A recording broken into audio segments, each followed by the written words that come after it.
Deuxième formule de calcul de la CAF, encore appelée formule de la CAF déterminée à partir du résultat net. Donc on a vu dans une vidéo précédente la première formule de la CAF qui est inscrite à gauche de l'écran. On se dit quand on voit EBE plus produit financier moins charges financières plus produits exceptionnels moins charges exceptionnelles moins IS moins participation que l'on a quasiment le résultat net. Et donc l'idée va être de repartir de cette égalité et de rajouter algébriquement ce qui manque pour arriver au résultat net. Donc on reprend ce qui est déjà marqué à gauche, et qu'est-ce qui manque? Il manque les dotations, donc moins dotations car il s'agit de charges, plus les reprises, et puis il manque les éléments qui ont volontairement été exclus d'une part des produits exceptionnels, 775, 777, d'autre part des charges exceptionnelles, c'est-à-dire 675.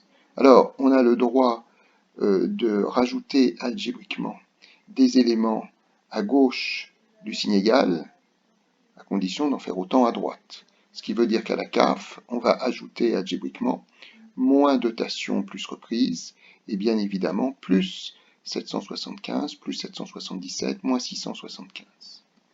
Alors, on en arrive quasiment au résultat recherché, puisque à gauche ou au-dessus de la CAF, on a finalement tous les postes du compte de résultat, c'est-à-dire le résultat net, et à droite, c'est-à-dire au-dessous de la CAF ici, nous avons CAF, moins dotation, plus reprise, plus 775, plus 777, moins 675.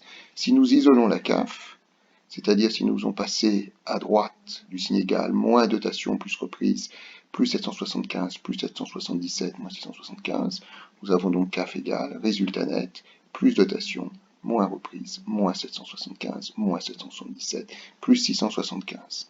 Rappelons à cet égard que 777 correspond à la quote-part de subvention virée au compte de résultat, que 775 correspond au produit de cession d'éléments d'actifs, et que le compte 675 correspond à la valeur comptable des éléments d'actifs cédés.